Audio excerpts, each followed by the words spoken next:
আমরা সুবিধা খুঁজি সব করি, ঠিক না? চেষ্টা করি ফাঁকিবাজি করা, কিন্তু আমরা কুরবানির হুকুমে একেবারেই করি না, বরং যার উপর ওয়াজিব না সেও ওয়াজিব করে দেয়, ঠিক না? যার জন্য কুরবানি ওয়াজিব না সেও চেষ্টা করে একটা কুরবানি নিষেধ করে দেয়। যদি কোনো ব্যক্তি ওয়াজিব না হওয়ার পরেও দেয়, ইসলাম নিষেধ করে দেয়, সে দিতে পারে। কিন্তু সুদ আর সমিতি থেকে পয়সা এলে না, মানুষের কাছ থেকে ধার কর্য করে নয়, যদি সমর্থের ভিতরে আল্লাহ যে প্রাণীগুলোকে কুরবানি করা বৈধ করেছে ওই পরিমাণ এমন যদি তার কাছে থাকে তাহলে সে অবশ্যই দিতে চাইলে দিতে পারে। কিন্তু আমাদের দেশে কুরবানিটা একটা ফ্যাশন হয়ে গেছে, দিতেই হবে, প্রতিবেশীদের সামনে মুখ দেখানো যাবে না।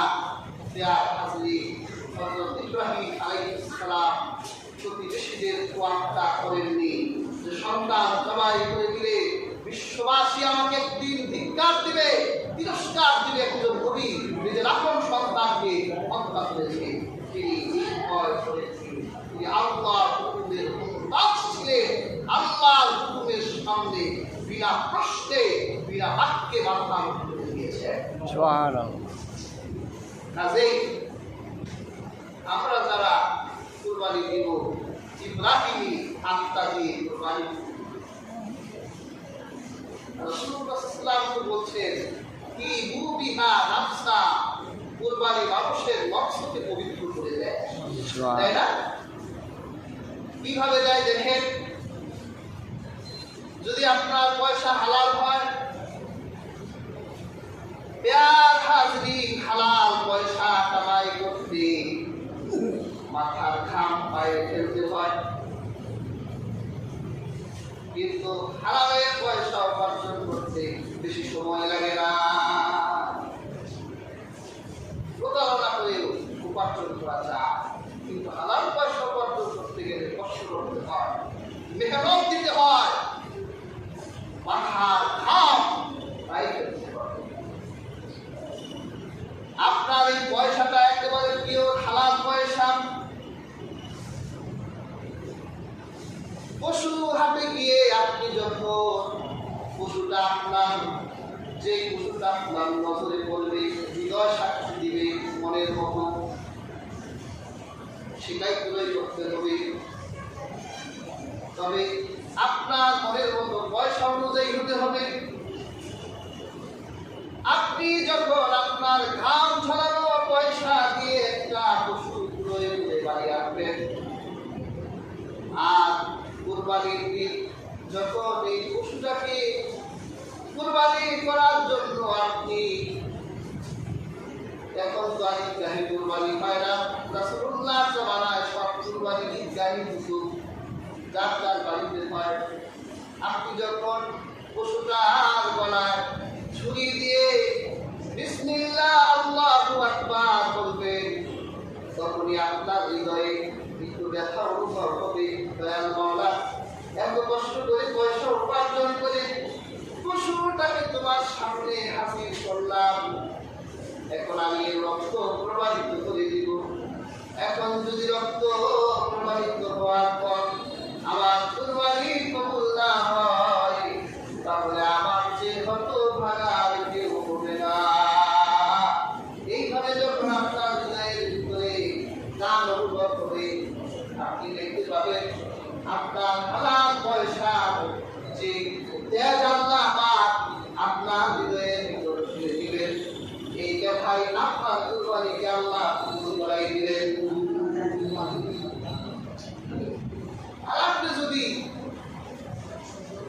ডান হাত দিয়েও কামান, বাম হাত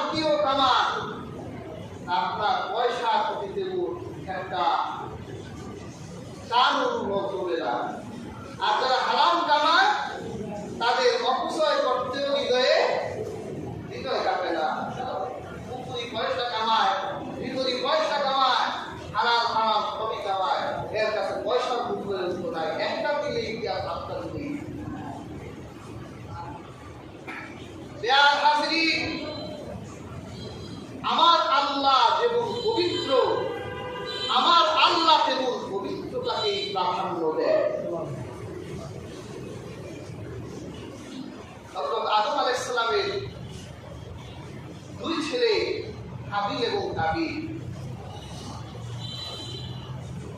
এরাই পৃথিবীতে প্রথম কুরবানি দিয়েছিলেন।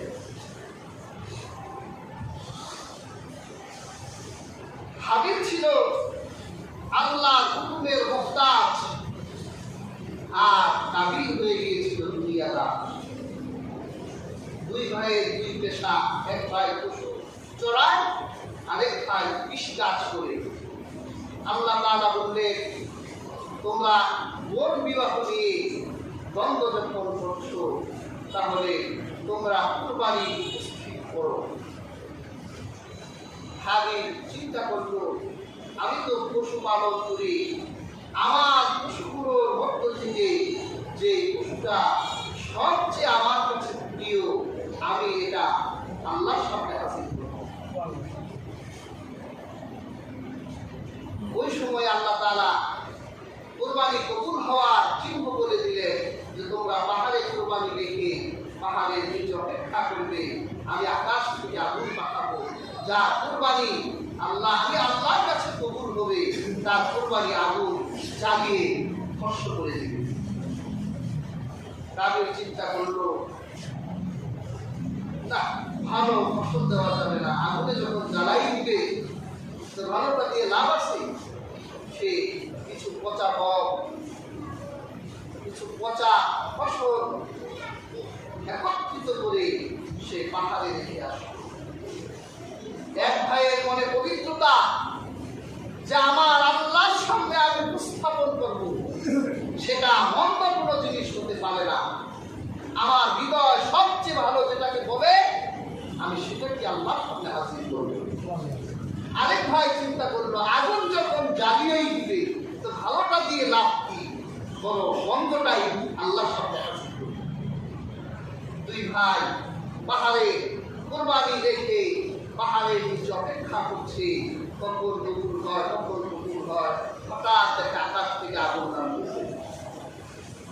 এক সেকেন্ডটা পুরো ভাই খুব এক সেকেন্ড কি হয়, হঠাৎ করে দেখলো আমার আল্লাহ যেমন তাহে পবিত্র, আল্লাহ পবিত্রতাকে ভালোবাসে।